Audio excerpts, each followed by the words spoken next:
Ryan, we went to Chinatown Boston, didn't we? For Lunar New Year, yeah. It was a fun time. We just decided to pull up. We see these crazy dragon costumes, and They were so awesome. they were pretty awesome, right? I had no. Oh, yeah.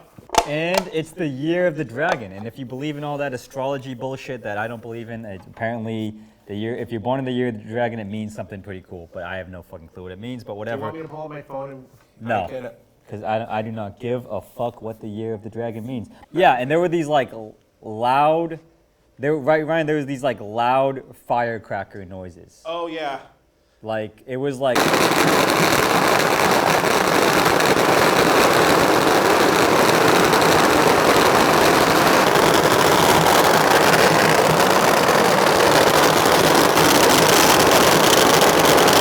It felt like a war zone. Although, if I recall correctly, one of the people you interviewed did give an explanation as to why they do that. It's the year of the dragon. Basically, all these schools are mostly kung fu schools, and they go to each business to bless the business, to scare out bad spirits and welcome in new spirits, good vibing spirits. Cool. Chinese community or Asian community is very, very superstitious. So it's all about scaring away the bad spirits and bringing in the good spirits, right, to protect them. The reason why we wear red is red scares away the, I don't remember the demon's name, but it scares away the demon. You make as many noises as possible, loud noises.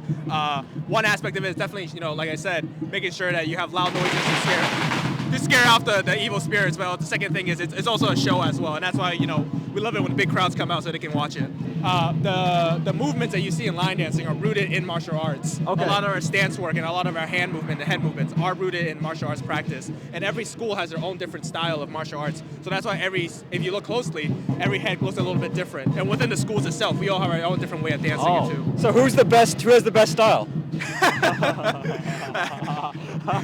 You won't hear me say it. I plead the fifth. The thing with Chinatown is that it's always had a good, unique culture in Boston. You go, you're gonna get some decent, maybe a little bit unsanitary Chinese restaurant. Maybe the service is gonna be slightly disrespectful. That's the unique culture that Chinatown brings.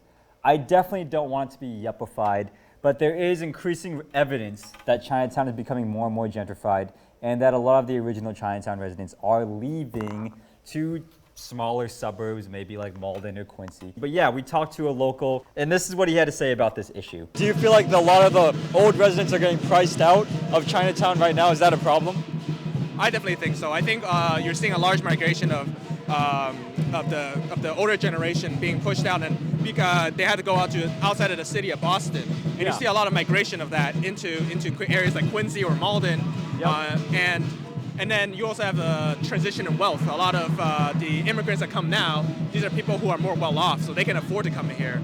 And so it masks it a little bit in terms of, yes, we still see a large population of Asians and Asians from other countries, but then you realize that there's a transition in wealth, and it's another topic to talk about. But you can see that in the language, you can see that in what we're seeing in restaurants here. It's definitely to cater, like I said, those different groups and different demographics. So Chinatown's becoming less Chinatown as we speak, is kind of what you're saying?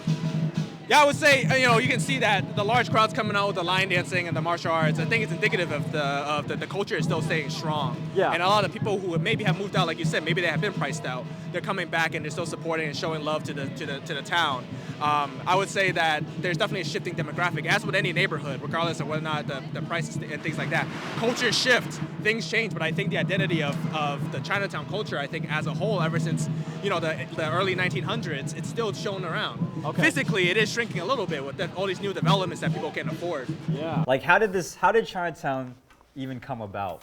In the 1800s, there was a gold rush going on. You had all the people, they thought they could get gold in California. They thought they could strike it rich at a gold mine, and they would be lucky, and they would be set up for years. They could turn to the Rockefellers. So big gold rush going on. Chinese immigrants hear about this. Everyone wants to get rich. Is that not what attracts everybody to the United States? But yeah, they came for the gold rush, and their labor was also used to build railroads. There was a company in North Adams, Massachusetts, called the Sampson Shoe Factory. They had a strike going on. But what do companies do when a strike's going on?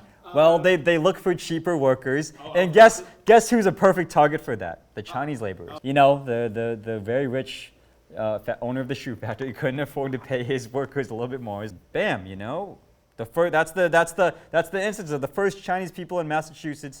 They eventually go back to California.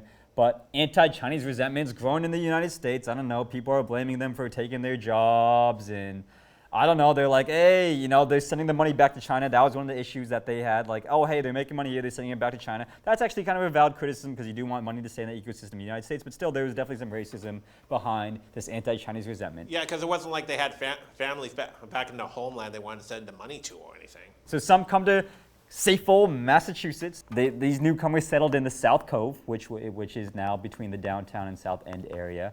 It was low rent, and many other immigrants also settled in this area. They were excluded from a lot of jobs at first, so they made their own community. So we're talking, you know, the laundromats. You know, there was a little bit of organized crime, which we won't get into later, whatever. A little bit of organized crime doesn't hurt anybody, whatever. In 1903, Boston police, as they're known to do, as they're known to, you know, for targeting people of color, you know, that's one of the good things. That's one of the things they're really good at. They used Chinatown gang violence as an excuse to round up certain Chinamen, and they deported 50 of them. So yeah, but you know, they managed to survive all these years, and it's sad to see that, you know, they're getting a lot of these original residents are getting priced out. Asians are a very complicated race. There are a significant amount of Asians that make a lot of money in this country, there's no doubt, but we shouldn't ignore the ones that have lived here for years and have struggled to get by and are just honest business owners. And you know, it's kind of BS that, yes, they probably rented from that area for a long time. They didn't own property, and that's probably the issue as to why they're getting priced out. But it's sad to see because they bought into the system for so long.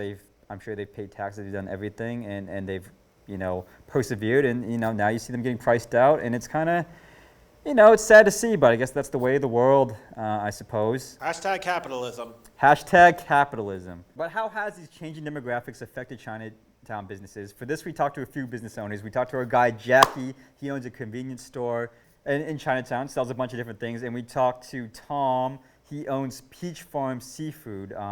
With that, you know, Ryan, that was pretty good. Oh food, yeah, right? no, that was pretty cool. Here, do you feel like there's less local people here now? Why? Because in here, Boston, everything expensive. People move out.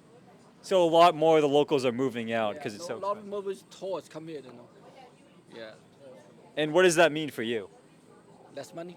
Less money? Yeah, because all we depend the local people come, spend little money here, you know, and live at tours. But right now, all the students don't come, and then we lose the money here. Then.